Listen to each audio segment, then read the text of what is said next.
Bismillahirrahmanirrahim. Assalamualaikum warahmatullahi wabarakatuh. Alhamdulillah alladzi arsala rasulahu bil huda wa dinil haqq liyudhhirahu 'ala dini kulli wa kafa billahi shahida. Asyhadu an la ilaha illallah wahdahu la syarika lah wa asyhadu anna Muhammadan 'abduhu wa rasuluh man la nabiyya wa rasula ba'dah. Allahumma shalli wa sallim wa barik ala Muhammad rasulillah wa ala alihi wa ashabihi wa man tabi'ahum bi ihsanin ila yaumil qiyamah. Amma ba'du, faqala jalla wa ala a'udzu billahi minasy syaithanir rajim. Ya ayyuhalladzina amanu taqullaha wa qulu qawlan sadida yuslih lakum a'malakum wa yaghfir lakum dhunubakum wa may yuti'illaha wa rasulahu faqad faza fawzan 'azima. Bapak Ibu jamaah Masjid Al-Furqan rahimani Allah wa rahimakumullah jami'an. Bersyukur kita kepada Allah Subhanahu wa taala atas segala karunia yang memberikan kepada kita sampai hari ini, sehingga Allah memudahkan kita untuk bisa bersama-sama melaksanakan kewajiban kita, menegakkan sholat subuh berjamaah, dan insya Allah bersama-sama kita meneruskan kajian kita pada pagi hari ini. Semoga Allah memberikan pahala kepada kita semua dari awal Ramadan hingga amal-amal yang telah dikerjakan sampai hari ini. Amin ya rabbal alamin. Salam dan salam senantiasa kita lanturkan kepada junjungan agung Nabi kita Muhammad SAW, keluarga beliau, sahabat beliau, dan kepada siapa saja yang terus untuk mempelajari dan menjalankan sunnah-sunnah baginda Rasulullah ila yaumil qiyamah. Baik, Bapak Ibu yang dirahmati Allah SWT, suatu ketika ada tabi'in Abdullah bin Mubarak. Itu ketika setelah sholat itu sama teman-temannya dipanggil, Abdullah, kesini kita ngobrol-ngobrol. Kata tabi'in ini menjawab, maaf, saya mau pulang, mau mempelajari atau mau hidup dengan para sahabat. Oh, maksudnya gimana? Kan udah pada meninggal mereka. Nah, saya akan membaca kitab-kitabnya, akan membaca sejarahnya, sehingga nanti saya mengetahui tentang keutamaan para sahabat, ilmu-ilmu dari para sahabat. Sampai akhirnya memang beliau salah satu tabi'in yang terkenal dengan perilakunya yang mirip dengan para sahabat. Itu namanya tabi'in Abdullah bin Mubarak. Nah, kita berusaha, paling tidak kita sudah mempelajari. Ya, semoga Allah mudahkan kita untuk bisa memahami, dan paling tidak mungkin ada bagian-bagian yang bisa kita amalkan. Amin ya rabbal alamin. Pagi ini kita sampai di sahabat min biladi Fars, dari negeri Persia. Siapa Pak? Salman Al-Farisi. Salman Al-Farisi. Beliau terkenal dengan julukan Al-Bakhith Anil Haqiqah, pencari kebenaran. Karena beliau memang sejak awal masuk Islam, beliau mencari hidayah itu dengan semangat yang luar biasa. Kita awali kajian kita dengan ketika beliau mengisahkan kisahnya beliau sendiri.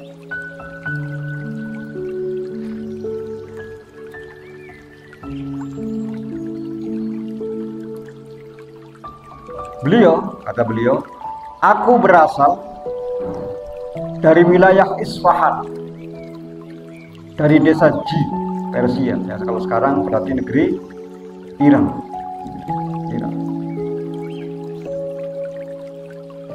Ayahku seorang kepala wilayah. Jadi beliau itu anaknya orang kaya. Aku adalah orang yang paling disayanginya. Aku membaktikan diri dalam agama Majusi.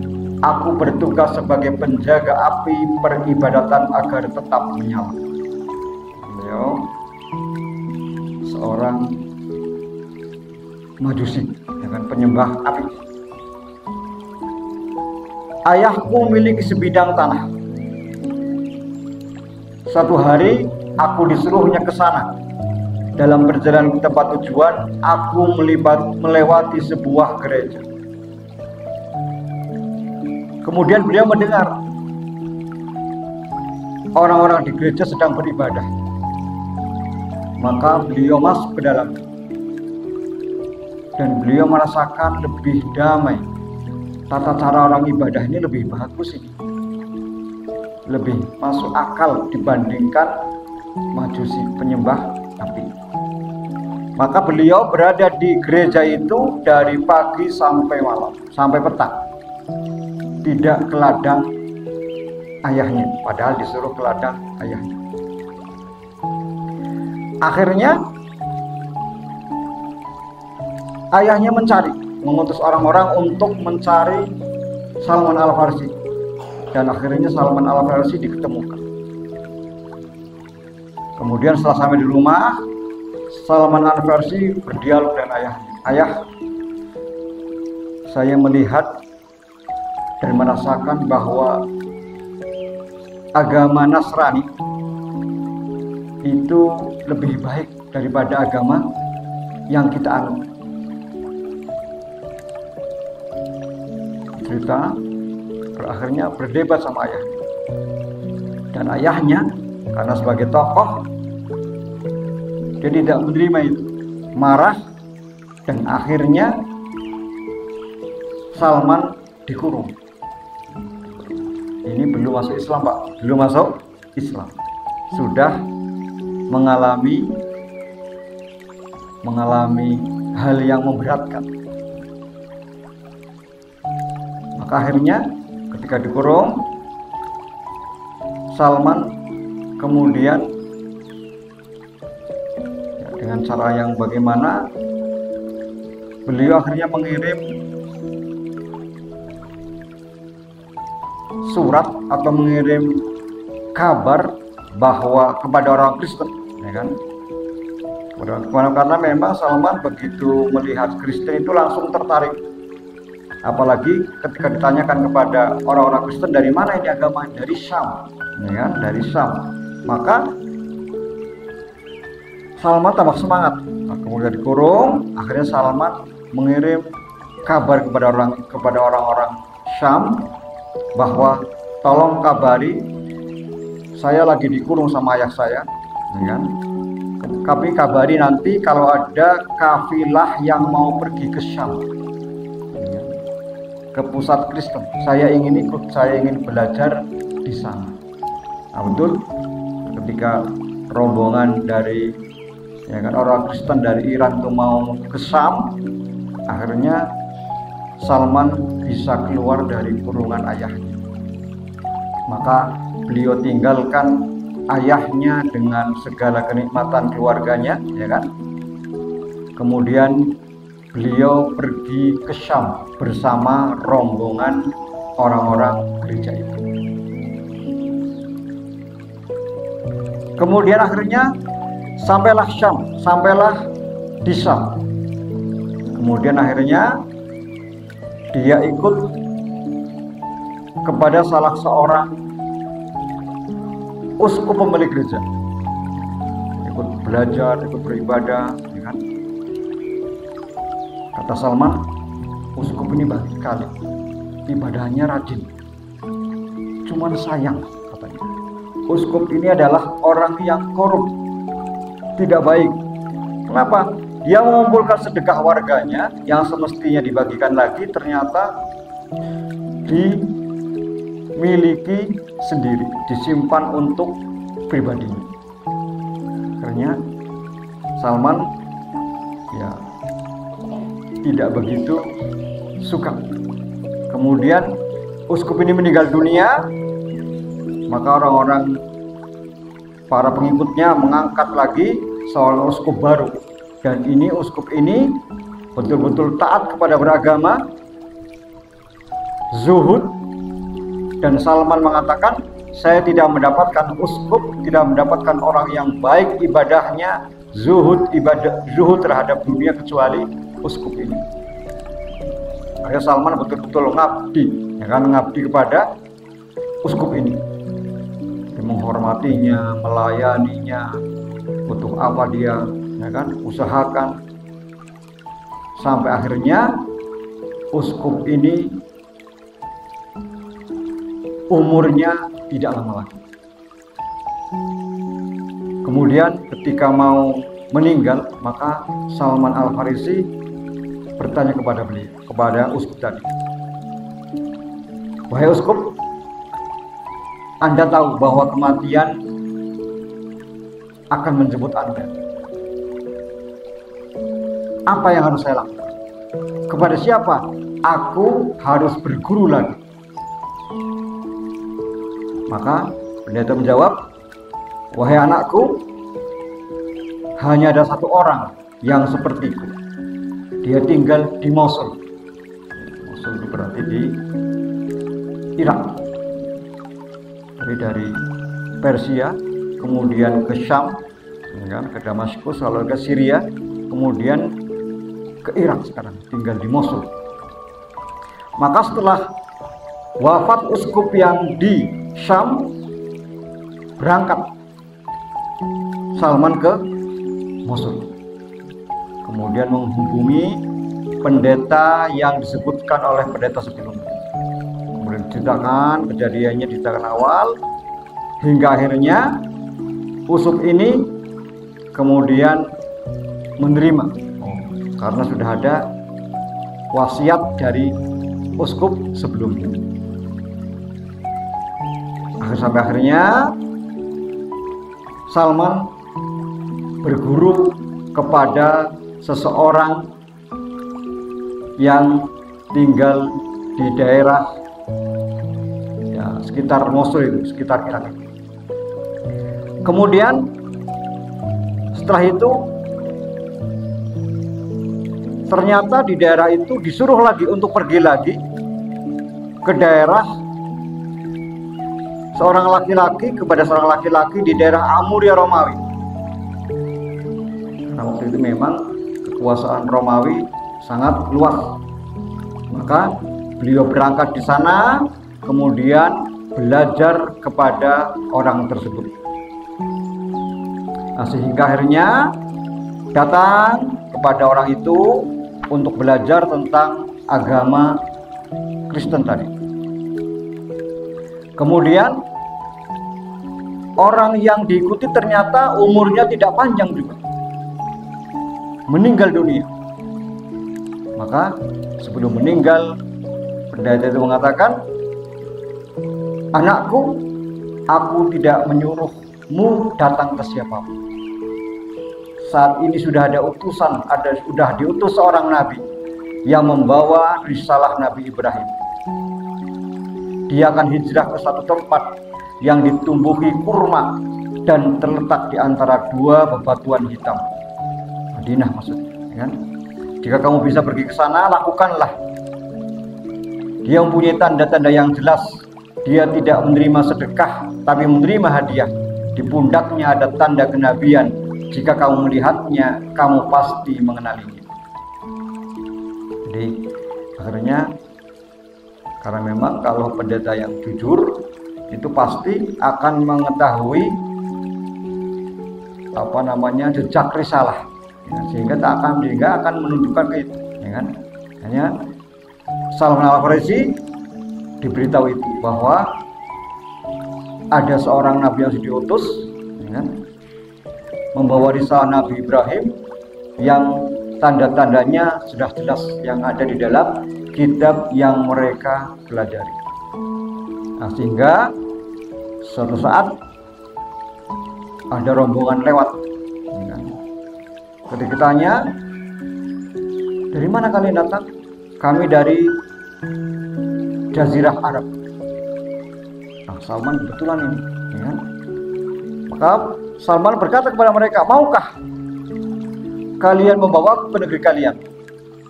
Dan sebagai imbalannya, kuberikan kepada kalian sapi-sapi dan kambing-kambingku ini. Jadi ketika di mana Mosul tadi, ya kan, di daerah Amuria tadi, Romawi itu ternyata Salman sudah bisa mengumpulkan harta benda, ya kan? Maka kata orang-orang Arab ini, oh, baiklah, ya kan? Senang sekali, cuman mengantar orang tapi diberi sapi-sapi dan kambing-kambing. Baiklah, kata mereka. Maka kata Salman, aku mengikuti rombongan itu. Ketika sampai di daerah Wadil Qura, ternyata mereka berkhianat. Orang Arab ketika sampai di sebuah desa, kota, orang-orang berkhianat yang janjinya mau mengantar sampai ke Jazirah Arab atau Madinah, tapi ternyata Salman Al-Farisi dijual ke seorang Yahudi. Kemudian Salman setelah itu sama orang Yahudi. Nah, kemudian Salman melewati daerah yang penuh dengan pohon kurma yang dikabarkan oleh uskup sebelumnya. Aku mengira tempat itu adalah yang dimaksud oleh pendeta, tempat yang akan dijadikan tujuan hijrah Nabi yang terakhir. Maka saat itu Salman hidup bersama orang Yahudi yang telah membelinya, hingga akhirnya suatu hari datang seorang Yahudi Bani Quraidah yang membeliku lagi dari majikanku yang saat itu. Jadi dijual lagi. Bani Quraidah, tapi yang beli Bani Quraidah. Bani Quraidah itu terletak di sekitar Madinah. Jadi, lalu aku dibawa ke Madinah. Demi Allah, sejak pertama melihat negeri ini, aku yakin inilah negeri yang dimaksud. Jadi ternyata di balik kesengsaraannya justru menuju kepada kebahagiaannya, ya kan? Dijual, kemudian dijual lagi ke Yahudi yang ternyata Bani Quraidah, yang mana Bani Quraidah adalah gampangannya kampung ataupun penduduk dari Madinah, dari golongan Yahudi. Akhirnya Salman Al-Farisi ini tinggal bersama Yahudi itu dan bekerja di kebun kurma miliknya, hingga Allah mengutus Rasulnya hingga datang ke Madinah dan singgah di Kuba dan Bani Amru bin Auf. Jadi Salman Al-Farisi ini, ya kan, sebelumnya tidak pernah ke Mekah, sampai akhirnya Rasulullah SAW hijrah dari Mekah ke Madinah. Baru Salman itu nanti bertemu dengan Rasulullah Muhammad SAW. Suatu hari saat aku berada di atas pohon kurma dan majikanku berada di bawah, sepupu majikanku datang dengan kabar, celakalah Bani Kailah. Mereka berkerumun mengelilingi seorang laki-laki di Kuba. Dia datang dari Mekah dan mengaku sebagai nabi. Orang Yahudi memang benci terhadap Nabi kita Muhammad SAW. Kata Salman, demi Allah, ketika mendengar berita itu tubuhku bergetar keras, hingga pohon kurma itu seakan-akan berguncang dan hampir saja aku jatuh menimpa majikan. Aku segera turun dan berkata kepada orang tadi, apa yang Tuhan katakan? Ada berita apa? Tetapi apa yang terjadi? Majikanku mengangkat tangannya dan memukulku dengan keras. Dia membentak, apa urusanmu dengan masalah ini? Sana kembali bekerja. Maka aku pun bekerja kembali. Karena seorang budak, kan? Jadi ketika ada sepupu majikannya mengatakan ada seorang yang mengaku nabi, dan orang-orang di Madinah itu menyambut dengan sukaria, Salman tahu ini nabi nih, ya kan? Dia turun bertanya sama majikannya, malah ditempeleng. Ya kan? Apa urusannya? Karena otomatis orang Yahudi tambah benci ketika ada orang yang senang dengan kedatangan Nabi.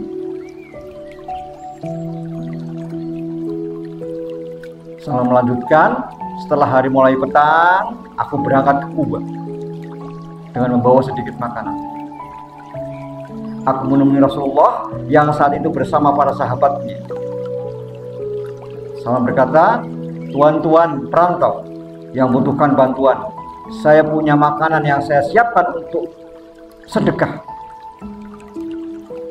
Setelah mendengar keadaan tuan-tuan, saya pikir tuan-tuan lebih berhak menerimanya. Lalu makanan itu kutaruh di dekat mereka. Salman ingin menguji. Rasulullah tadi apa? Menerima hadiah, tidak menerima sedekah. Salman ingin menguji, ya kan? Akhirnya tadi membawa sedekah. Maka Rasul menjawab, wahai sahabat, makanlah sedekah itu. Ya kan? Makanlah sedekah itu dengan menyebut nama Allah Subhanahu wa Ta'ala. Kata Salman, demi Allah, ini tanda pertama dari kenabian. Pulang. Tambah yakin bahwa yang datang ini adalah seorang nabi. Tanda pertama. Keesokan harinya, aku kembali menemui Rasulullah SAW dengan membawa makanan. Aku berkata kepadanya, aku melihat Tuhan tidak makan sedekah. Aku mempunyai makanan yang kuberikan kepada Anda, kepada Tuhan sebagai hadiah. Sebagai hadiah. Karena Rasulullah makan, maka Rasulullah mengatakan, wahai sahabat-sahabatku, makanlah dengan basmalah. Tapi Rasulullah juga ikut makan. Salman berkata lagi dalam hati, ini tanda yang kedua, bahwa katanya makan hadiah. Kemudian setelah itu, beberapa hari kemudian, Salman kembali menemui Rasulullah Muhammad SAW yang saat itu berada di pemakaman Baqi, sedang mengiring jenazah. Beliau bersama sahabatnya, beliau mengenakan 2 lembar kain lebar, satu dipakainya untuk sarung dan satu lagi sebagai baju. Maka Salman mengucapkan salam kepadanya. Lalu aku menoleh ke arah punggung atasnya. Ya. Rupanya beliau mengerti maksudnya. Nah, Rasulullah ini kan luar biasa. Ya. Maka beliau menyingkap kain burdah di beri pundaknya hingga tanda yang kucari terlihat di antara 2 pundaknya. Tanda kenabian seperti yang disebutkan oleh si pendeta.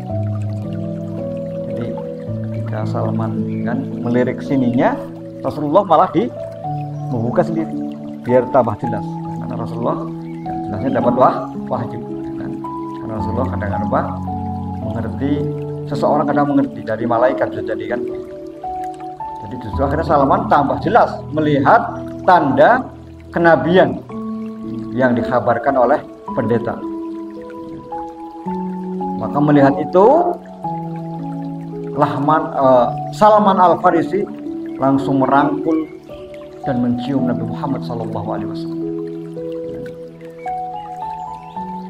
Kemudian Salman dipanggil Rasulullah, duduk di samping beliau. Kemudian Salman menceritakan kisah tentang perjalanan beliau dari pertama mencari hidayah sampai akhirnya sampai ke Madinah, kemudian akhirnya bisa memeluk Islam di hadapan baginda Nabi Muhammad SAW. Jadi tidak menangi di Madinah, tidak dimenangi di Mekah, tapi langsung menemani di Madinah. Itu Salman bercerita sendiri ketika berkumpul dengan para sahabat. Kemudian setelah itu, suatu hari Rasulullah SAW memerintahkan kepadaku, wahai Salman, mintalah kepada tuanmu agar dia bersedia membebaskanmu dengan uang tebusan. Maka akhirnya Salman meminta kepada majikannya untuk dibebaskan sebagaimana perintah Rasulullah Muhammad SAW. Kemudian Rasulullah SAW itu menyuruh para sahabat yang lain untuk membantu keuangan untuk membebaskan Salman dari perbudakan. Jadi salah satu sahabat yang dibebaskan oleh Rasulullah SAW dari bantuan para sahabat adalah Salman Al-Farisi. Padahal sudah di Madinah. Dan para sahabat lainnya kan dibebaskan di Mekah, di Bilal, seperti sahabat Yasir, Ammar bin Yasir dan sebagainya, itu kan ketika di Mekah. Tapi ada satu sahabat yang dibebaskan ketika di Madinah, yaitu sahabat Salman Al-Farisi. Hingga akhirnya Salman Al-Farisi nanti sampai ketika Salman sudah masuk Islam, ketika itu terjadilah perang Khandaq atau perang Ahzab. Nah, di mana disinilah nanti Salman punya peran besar di dalam peperangan Khandaq ini, yang terjadi setelah perang Uhud. Setelah perang Uhud beberapa tahun itu kemudian terjadi perang Khandaq atau perang Ahzab. Bahkan perang Khandaq ini karena begitu besar dan pengaruhnya juga begitu luas, sampai-sampai dalam Al-Quran juga ada salah satu surat yang bernama surat Al-Ahzab, surat yang berkaitan dengan sebagiannya itu berkaitan dengan perang Khandaq. Sekitar 24.000 orang tentara di bawah pimpinan Abu Sufyan bin Harb dan Uyainah bin Khisin gerak ke arah Madinah. 24.000 orang. Tujuan mereka hanya satu, menghabisi Muhammad dan para pengikutnya dan agama Islam. Perang Ahzab ini perang gabungan. Sekarang mungkin pasukan multinasional, ada gabungan dari Yahudi di sekitar Madinah, ada pasukan dari Quraisy Mekah, ada pasukan dari Ghatafan. Mereka bersatu padu untuk menyerang Madinah. Mereka berharap dengan banyaknya jumlah pasukan, sekali pukul Madinah bisa selesai. Harapannya begitu. Tetapi ketika kaum muslimin dalam kondisi yang gawat seperti ini, Rasulullah SAW mengumpulkan para sahabat. Kira-kira baiknya bagaimana? Kumpulkan semua. Karena tahu ini adalah bukan perang seperti biasanya. Biasanya Rasulullah SAW itu keluar. Ini akan didatangi. Dan seandainya mereka bisa menghabiskan Madinah saat itu, maka bisa jadi Islam tidak akan berkembang lagi. Maka para sahabat itu kemudian berkumpul, bermusyawarah dengan Rasulullah Muhammad SAW. Nah, saat itulah sahabat Salman Al-Farisi itu mengusulkan usulan yang belum pernah ada belum pernah ada usulan itu atau taktik itu, strategi itu yang dijalankan di Jazirah Arab. Belum ada sebelumnya.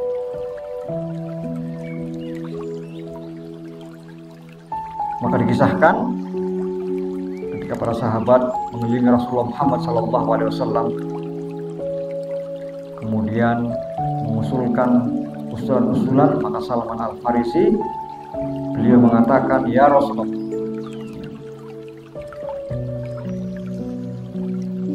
di negeri kami, Persia, itu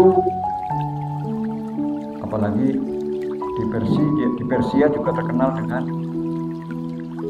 namanya para ahli perang. Di negeri kami itu jika ada musuh yang akan menyerang kami dalam jumlah yang banyak, maka kami itu biasanya menggali parit di daerah yang mungkin akan dilalui oleh pasukan musuh. Digali parit yang lebar, sehingga nanti mereka musuh itu tidak bisa untuk menyeberangi parit itu dan tidak bisa masuk ke dalam kota kami. Begitu mendengar usulan seperti itu, Rasulullah Muhammad SAW langsung menerima. Ini usulan yang bagus, ya. Karena memang saat itu di sekeliling Madinah itu juga banyak orang Yahudi, ya. Banyak orang Yahudi, sehingga kalau hanya mengandalkan jumlah pasukan yang tidak banyak, maka tidak mungkin untuk menghadapi pasukan yang sangat besar dari kaum Quraisy, dari kaum musyrikin itu. Maka usul itu pun diterima oleh Rasulullah SAW dan oleh para sahabat yang lain.